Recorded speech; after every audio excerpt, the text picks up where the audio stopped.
hapon muli sa inyo at andito tayo ngayon sa may Prinsa. Papunta na tayo ng PNP housing. Dito tayo ng Carissa. Kaya bago sa ating pagpatuloy sa ating video ay kung bago pa lang kayo sa ating channel, please like, follow and share para sa mga nagko-content ay malaking bagay po yan. Alright, ano pa nga nanta natin? Come on, let's go! For today's video guys, ito na yung ating sa araw na to ay hapon na naratsadahan.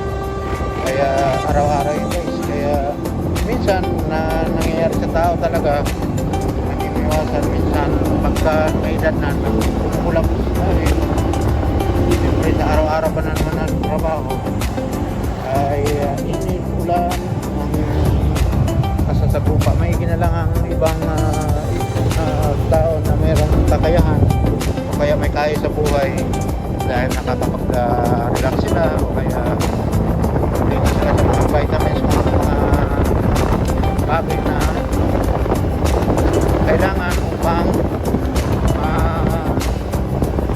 agapan yung pagbagsak ng sarili. Yan guys, tayong mga mahirap yun ang nangyayari ay sa mga pangyayari minsan na napakahirap ng buhay kaya walang tigil ang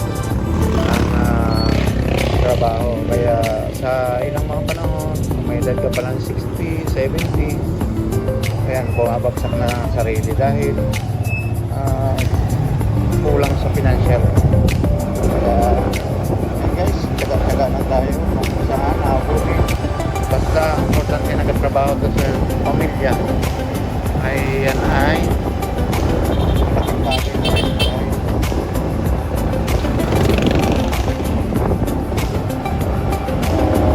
Pagdating sa pamilya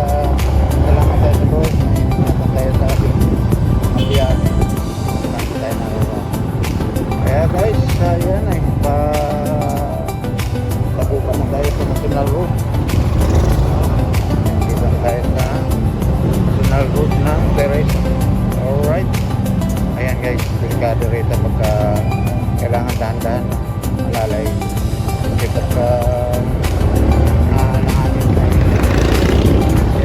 mabilis ang mga sasakyan lalo na papuputok ko pirada ng mga sasakyan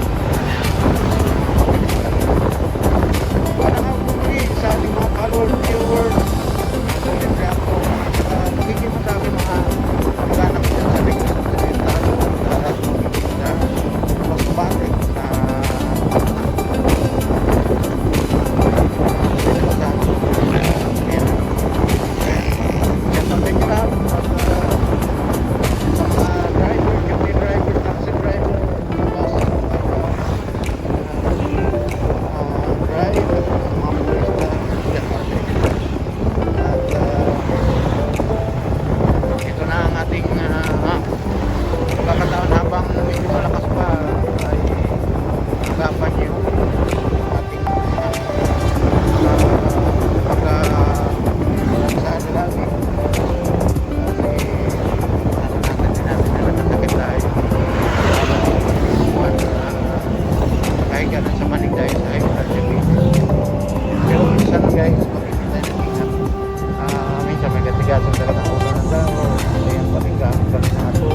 paggagamot ay stop yung mga bagay na yun pero pagka nakalagpas ay talagang balik tayo sa ating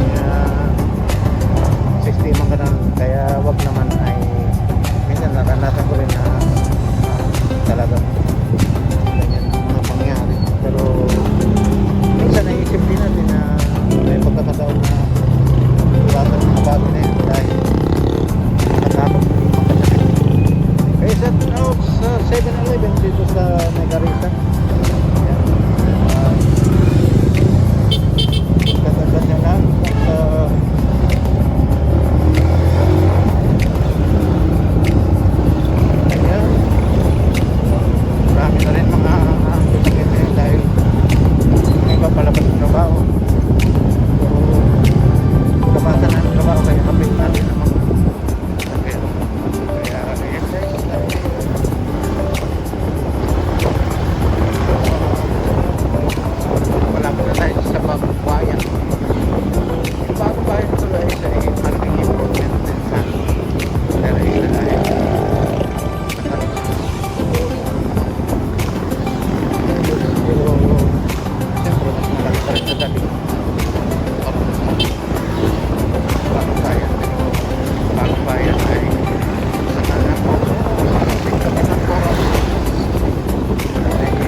school.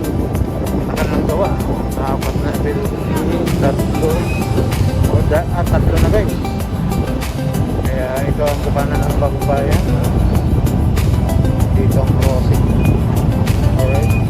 So dito na tayo sa kanan para makita ng bagong Bantay Road.